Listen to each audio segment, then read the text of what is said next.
It all started with a very simple idea. Tell the stories of how successful middle market CEOs made it to the corner office. I'm Brant Handley, founder and managing director of Resource Options International, or ROI. We're the USA's premier executive search firm focused exclusively on empowering middle market companies to attract, hire, and retain A players while transforming top executives' careers and lives. ROI's Into the Corner office is dedicated to discovering how middle market CEOs advance their career, and we're making these remarkable and sometimes quite unbelievable stories available to you for the very first time. Listen and learn about the challenges they've overcome, the interesting people they've met along the way, and the lessons learned that steered these executives' unique journey into a middle market corner office of their own. I know you enjoy these CEO stories as much as I've enjoyed recording them. So thank you for listening today. And if you like what you've heard, rate us on iTunes or wherever you get your podcasts. I'm looking forward to you joining me on the next great middle market CEO adventure into the corner office.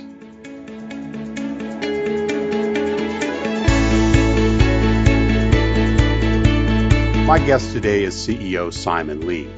Simon is an entrepreneur, philanthropist, speaker, and author, and he's a graduate of the University of Texas at Austin, Dallas Theological Seminary, and Harvard Business School.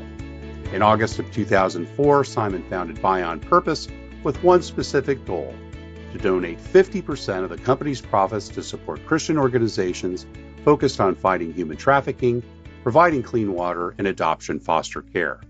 Simon is married to Faye for over 14 years, and they have two wonderful children, Isaac and Mariella.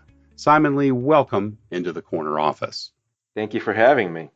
Great to have you here today. And as we talked a little bit before you came on, we share a common background in our membership with C12, and a wonderful organization that I'm pretty much a newbie to, and I'm sure we'll talk about that a little bit as we go through your background. But it is a faith-based organization in the marketplace with companies and CEOs that form a roundtable. And gosh, I think there's about 2,500 of us now. And Simon and I met through that organization, and it's just wonderful to have you here with us. I heard parts of your story through some of the training we have, and we touched on that a little bit. And again, I'm just really, really excited and so grateful to have you with us. And what we like to do is kind of start with the early years. Tell us a little bit about, where you grew up, what your family life was like early on. Yeah, I grew up in Taiwan, and my family brought us over in 1983 when I was 8 years old. Right, cool. And my dad and my mom, they wanted to give me and my sister a better future. Yeah. And so Taiwan now is very vibrant, it's a growing country, but back then in the 70s and 80s, it was a struggling country. And so my father really wanted to give us a better future. So in 1983, we moved straight from Taiwan to Houston, Texas.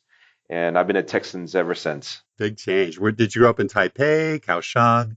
What city? Yeah, I grew up in a city in south of Taiwan called Tainan. Tainan. Mm-hmm. And I grew up in Taipei, the capital of Taiwan. Right, terrific. Well, I lived in Asia for about a decade, and part of my territory was Taiwan. So I had the opportunity to go there many times and visited a number of cities. Wonderful country. I think I saw it after its development because this was the 90s, and things were on fire there. The economy was crazy. Tell us a little bit about your parents, brothers and sisters. Sounds like you have one sister, and kind of focusing on how they influenced you growing up, both from perhaps a spiritual development, a moral upbringing, or the kinds of things that you remember from those early years. Yeah, my sister is pretty easy. She's 8 years younger than me. And so, okay. So when you have an 8-year-old younger sister, I influence her more than she influenced me. And so I can imagine. That's a quick one. But my parents, they are a very hardworking immigrant family. I think I remember when we first arrived to the United States, I hardly saw my parents because they worked sometimes till 9 o'clock, 10 o'clock. And so my grandmother raised me.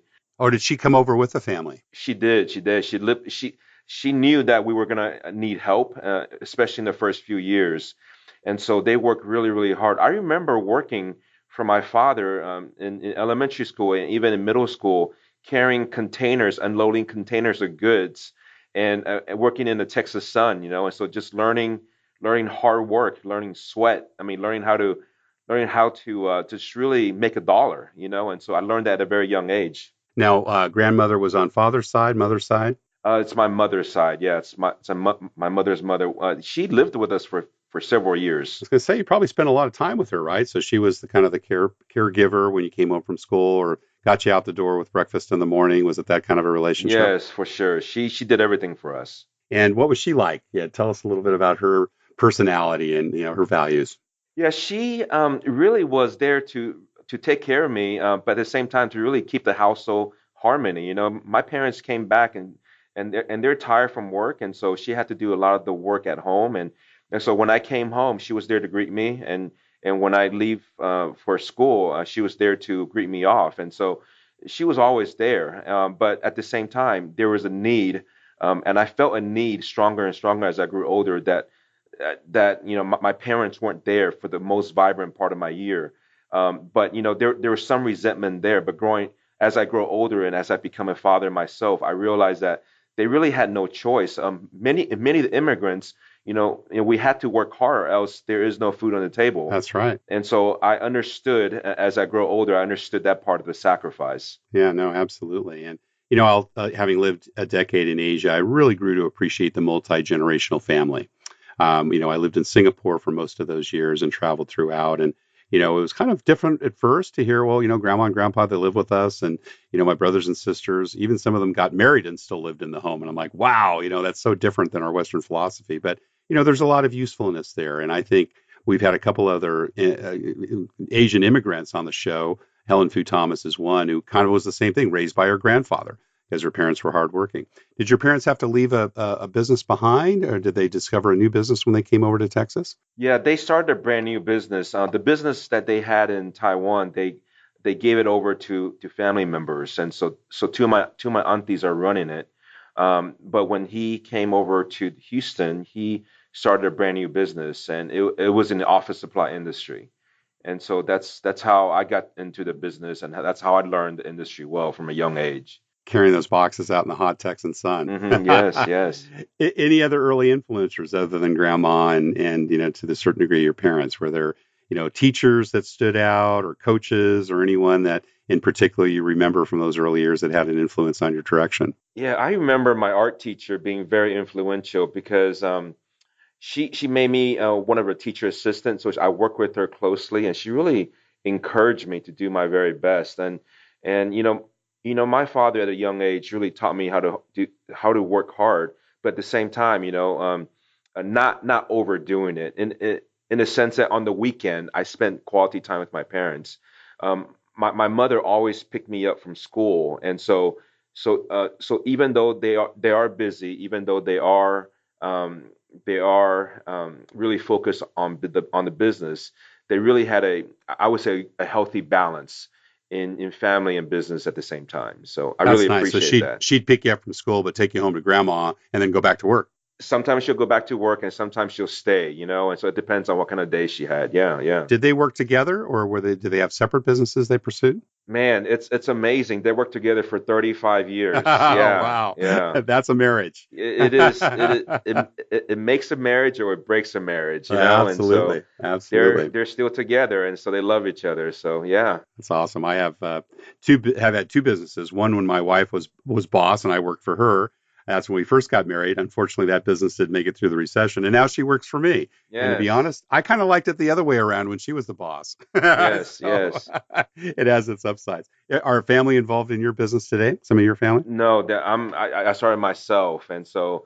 But to go back to my parents real quick, I told my father that the greatest gift that they gave me was that they stayed together. And I have so many friends that are in broken families, so I feel just a deep blessing on that. But no, when I started this company, I didn't have any family help at all. So yeah. Let's go back to your school years. Were you a good student? Is that important and stressed in the home? Most Asian students are smart and they work hard, and I was quite the opposite.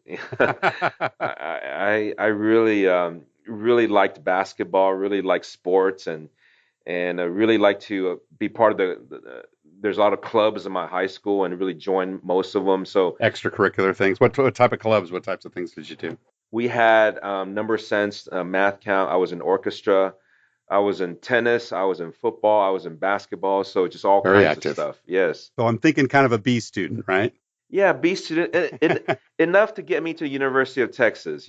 Just good enough to get in. So Did you go to UTEP? Did you go to Austin? yes, I went to UT. Yes, Yeah, yeah, yes. great school. What about entrepreneurial things? It sounds like you work for mom and dad, and if they paid you anything, it was probably room and board, right? But did you do things where you earned some spending money on your own? Did you have the ubiquitous paper route, or sell Christmas cards or any of that type of thing, or was your all of your time out pretty much helping out mom and dad? Yeah, it was helping out mom and dad, but in the summertime, they encouraged me to get a summer job. So my first job was with McDonald's, making burgers, flipping burgers. Flipping burgers. All Yeah, right, my that's my great. entire right arm was shattered with oil Oh goodness. popping to my skin. That's how I. And back then, it was like the minimum wage was like 2.75 or $3, and so you work the entire summer to make $300. And it was tough. It was tough, but I learned a lot in those part-time jobs that I had. What other kinds of jobs did you work during those summer months? Anything other than McDonald's, or was that the mainstay? McDonald's was pretty mainstay because they'll hire anybody and everybody, and so it was easy to get a job there. Yeah. Kind of a foregone conclusion to go to college. Did mom and dad have university degrees? Yeah, they did. They graduated from university in Taiwan. So education and university is not you have to go. I mean, it's not you cannot not go. And so yeah, college was definitely it, and It was a non-negotiable. it was a non-negotiable. How did you pick UT? Proximity, great school, in-state tuition, or was there other things that drew you there from a major standpoint or a business studies standpoint? Yes, most of my friends applied to 4 or 5 different schools. I applied to one school. It was a And single source project. yes, I heard many great things about the university. I have many friends that went there, so I said to myself, I really wanted to go somewhere far enough from home, but not too far where when I need some money, I could get back and come back and get some money. So, back then there's no wiring, there's no electronic transfer. You got to get a check. You got to get a physical check. And so, whenever I'm low Nobody on gave an ATM, no, right? You wouldn't no, go up to no. a When gas when machine. I'm low on money, I just drive back and ask my parents for some money. So, but the University of Texas is a great school. I really recommend people that are looking into schools to look into that. Yeah. How did you pick a major? You decide what you wanted to study. I think the business bug is just in my DNA, my blood. My grandfather was a businessman. My dad was a businessman.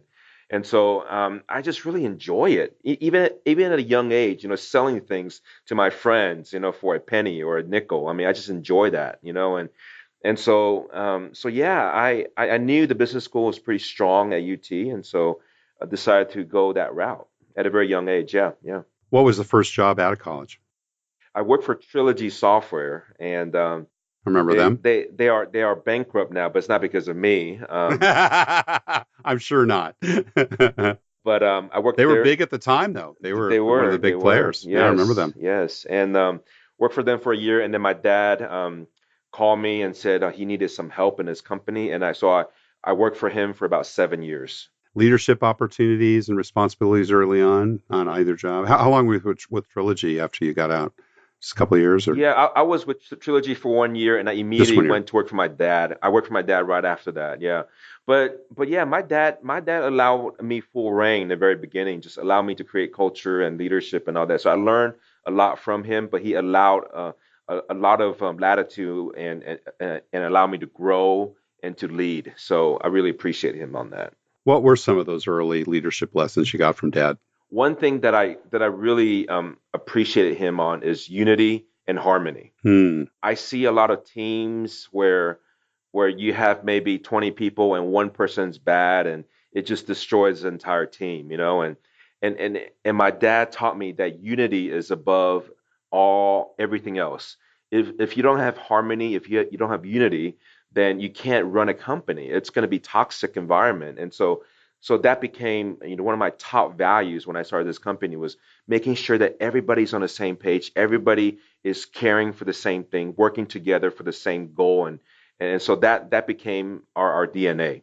It sounds almost spiritual. Was Dad a faith-based man? He was a faith-based man, but he did not transfer some of the faith principles back into the company because he felt like the business and personal is completely separate, and so. So that is why C12 has really been a blessing for me in combining the personal and the business together. So Well, that's one unity and thing. harmony is pretty biblical, It right? is I mean, we could biblical. we It could is say that biblical. that is infusion of a Yes, very standard principle. it Did you is. grow up in the church? Was that something that mom and dad took the time off for on the weekends? Yeah, so when we came, we were Buddhist, and so we went to temple growing up as a kid in Taiwan. But when I came over here in Houston, we were invited to Tallowood Baptist Church, a local church here in Houston, and so I got baptized there, and so that's how my faith journey started at the age of 13. And mom and dad also went into the Baptist church. Yes, we all got baptized the same day, actually. So worked for dad, and then pretty much went on the entrepreneurial path after that, or did you work for other companies before going to your current position and doing the things you've been doing most recently? So when I was working for my father, since at the age of 19, I was able to go on short-term missions trips, specifically poverty-stricken countries, and so serving the poor. Where did you go, So Simon? Where were every some of the places you went? I've been to 15 different countries, so it's quite a lot. Was that Yeah, from the Baptist and church, so or was it something that, from a community standpoint, you got involved with? How did those come to you? yeah, when I was in college, it was through my church, and then when I graduated from church, I got hooked up with the organization called E3. They're based in Dallas. And so yeah, so just went on at least one or two trips a year, and these trips shaped me of who I am and how this company started. And so at the age of 28, I came back from one of these trips, specifically in Kenya, Africa, and then I started to have a dream with the number 50. So that's that, and the dream of the number 50 was recurring. Now, I would say most of our dreams they occur one time and one time only, but mine occurred 30 days Wow. straight, And so the and it number was a the number flashing. 50 kept coming up. Is that what it was? Oh, Yes, it's like a yeah. neon light in Las Vegas. It will Wow. flash at night and wake me up in the middle of the morning. At 2 o'clock in the morning, it would wake me up, and so it would happen for 30 days straight. And so I began to really pray and ask God what this is all about. And so 3 months later, I hashed out a business plan to donate 50% of our profit away based on this dream that I had.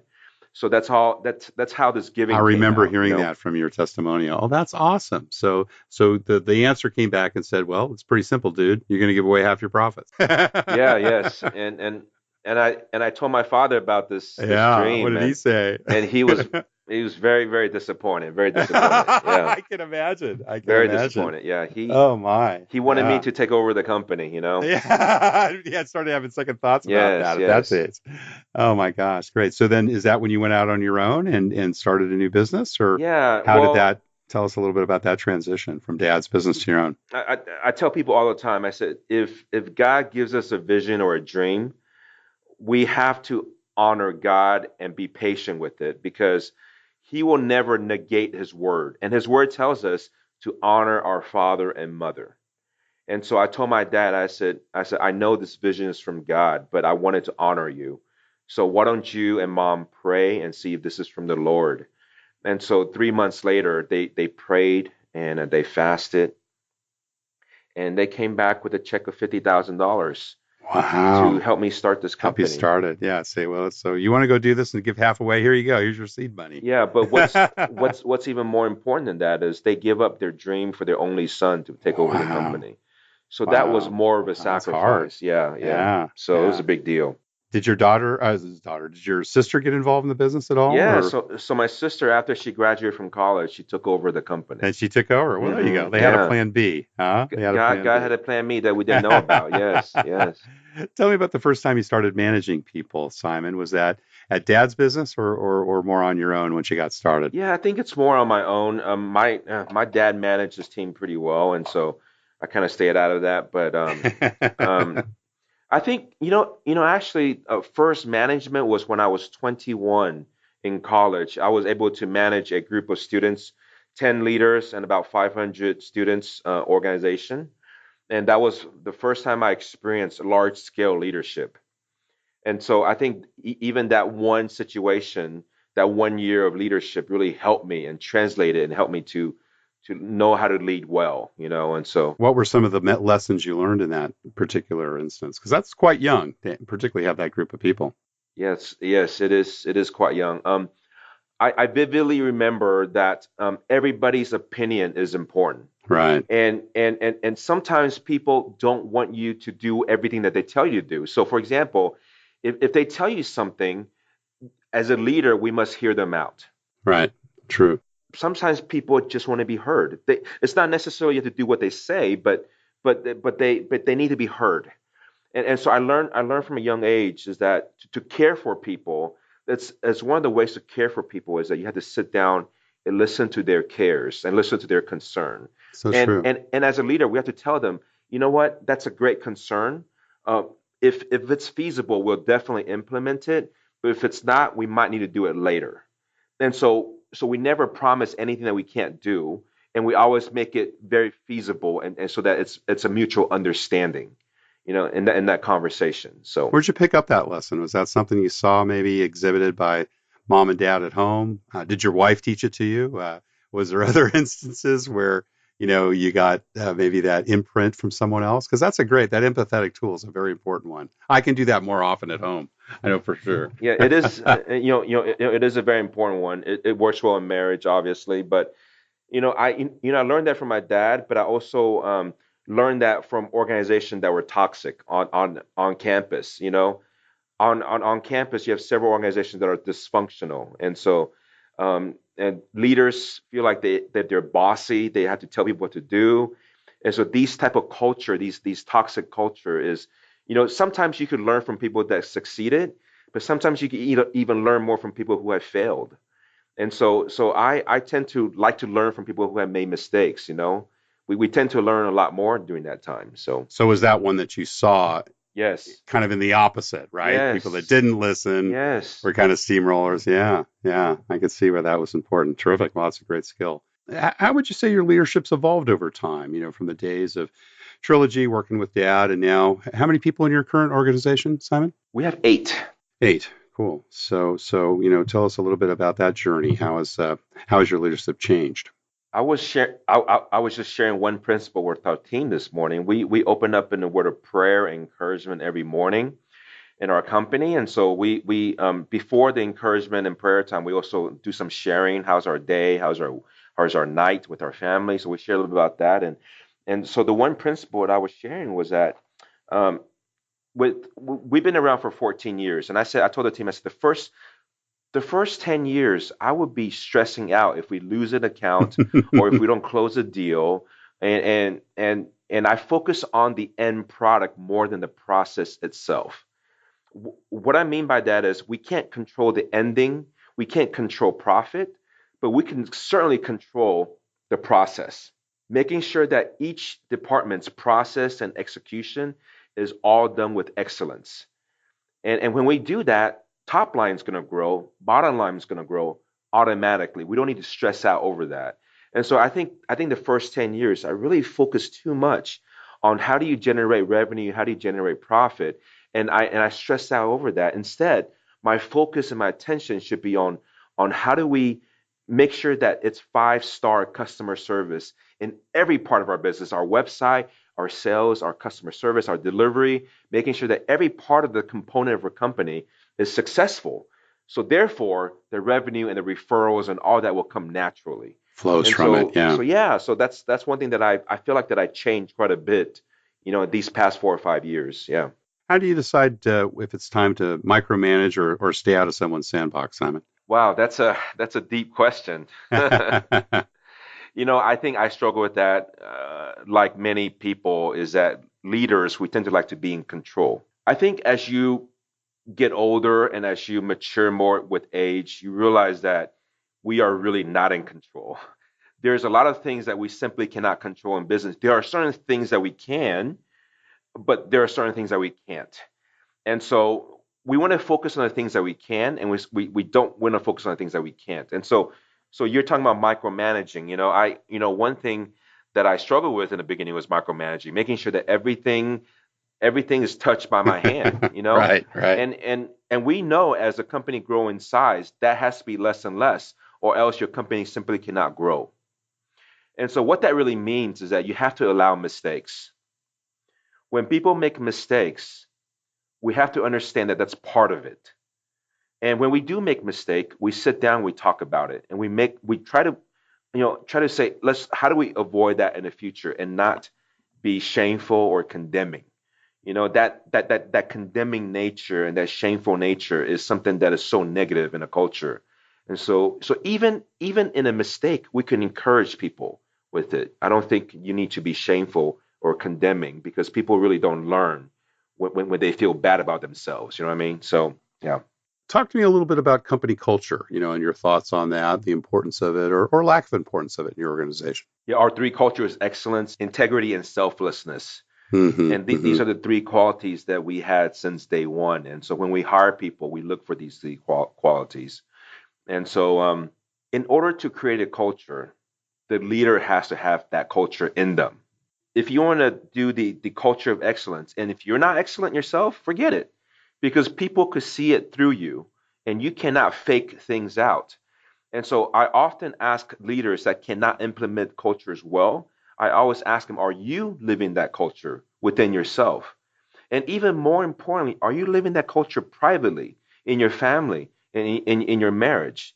Because we could pretend someone that we're not at the office, and be someone else at home, but people could really see that. People could feel that, and so are we consistent in our culture? Are we being hypocritical? And so if we're consistent, people will buy in so much more easier than if we're trying to fake it. And so I think the key to culture is to live it out. If you live it out, that culture is going to naturally permeate throughout your company. What would you say is unusual or unique about your culture at Buy on Purpose, Simon? Man, I don't think there's anything unique about us, because we like to copy people that are successful. For example, we say my pleasure instead of you're welcome, and that's copy from Chick-fil-A. When you go to Chick-fil-A, you say you're welcome, my pleasure. And so a lot of the things that we do around here are things that I've read in books, and sometimes I see great leaders doing. But I think one thing that's unique is selflessness. I don't think this culture, this world, this culture is very common in corporate America. And so selflessness, what we're trying to say is that when we come to work, um, we want to put everything in front of us, and that's first, even our customers first, even our own team members first. And when we are serving in that fashion, it is when we get the most joy, because the world will teach us, oh, you got to be number one, or else you got to look out for yourself, or else you're not going to get what you want. But Scripture tells us differently. And in fact, um, you know, when I serve my kids, I get a lot of joy out of that, because there's something about giving yourself away that is, and Scriptures remind us that it's better to give than to receive. And if you're not a faith-based person, we could talk about the example of Christmas gifts, or birthday gifts. When we give the gift to someone, we love to see the joy in the other That's person's right. face, right? Yeah, And we that's get so right. much out of that. And so I would say selflessness is a culture that's pretty unique to our company, I think. That's awesome. Cool. What do you look for when you're making bets on the people you invest and hire? I look for being selfless. I really look for that. And um, I look for organization. I look for humility. In fact, humility is number one above all. If you're not humble, then we could stop the conversation. Right, right. And we do humility in a very unique way, in that we ask for the referrals reference of so we do referrals of the referral, Do take it two levels. Yeah. two layers down, sometimes three layers down. We can't get to the nitty-gritty. And so usually you could tell a person's character after the second layer. And That's so right. and so we I think we do that pretty well. And we learned that after 10 years of making mistakes here. We talked a little early on about how we share C12 in common, and my story is the chair that I lead. I've known for 35 years. He and I worked together in a corporate job way back when we were in short pants and short sleeve shirts, Yes. and I've been hanging out with him through the New Canaan Society on the East Coast for a number of years, and he was going to do this, and I thought, oh, this is perfect for you because I was familiar with Vistage, some of the sectarian Yes. CEO roundtables, and I was honored when he invited me to be his one of his founding members, and we're about 7 or 8 now, and we'll probably be a dozen by the end of this year. How did you find out about C12, and what attracted you to that organization? My friend Todd emailed me about the C12 group, and he told me to join this networking group, and I immediately told him that I don't want to join another networking group. I was in plenty. He told me it's not that kind of networking group. It's a Christian CEO group, and you would really enjoy it. So I went to the first. I'm one of the founding members too. So I went, and I emailed Todd 6 months later. I said, Todd, how come you told me to join? How come you're not joining? And so 6 months later, Todd joined our group, and so yeah, That's so great. really loved it from day one. Really loved it. Yeah, and so you go in the Austin area. Are there a number of groups there? Oh, we're in the Houston area. Oh, the Houston area. Got it. Got it. Cool. Terrific. Great. And would you say that your C12 membership? Well, let me start by saying I kind of treat them as my non-executive board. Like you, I have a small business, about 10 employees, 5 full-time, 5, remote and virtual. And, I don't, it's lonely at the top sometimes, right? And I don't have a formal board. My wife, of course, is involved in the business, and she's really good. I always like to think that she's the closest thing I hear to the voice of God. When I'm, pondering something, she'll be super honest with me. But I love C12 because I can bring business ideas, just like I did yesterday on pricing, and say, "Hey guys, what do you think? You know me. What's this about?" And they either throw the poop ball at me or they say, "Hey, charge ahead. This sounds good." What do you kind of think of it as, and how do you treat that relationship, and what are some things you've gotten out of it? I think first and foremost is accountability. Having brothers and sisters that will keep me accountable to make sure that I don't run after the love of money, Right, the love right. of the love of power, the love of control, Yeah, greed. all, Yeah. all the things that we struggle with as leaders, and to protect me from that. And I think that is so invaluable because we see so many leaders, they get into sexual sins, they get into just messy things, buying big houses, because there's nothing wrong with that, but using company money to grow your personal pocket, we've seen that over and over. And so I just so value C12 in talking about that. And the second thing is wisdom. I mean, just really godly wisdom. If I have any issues that I go through, I could always go to them. And then the last thing is what you just shared, is that you feel lonely on the top.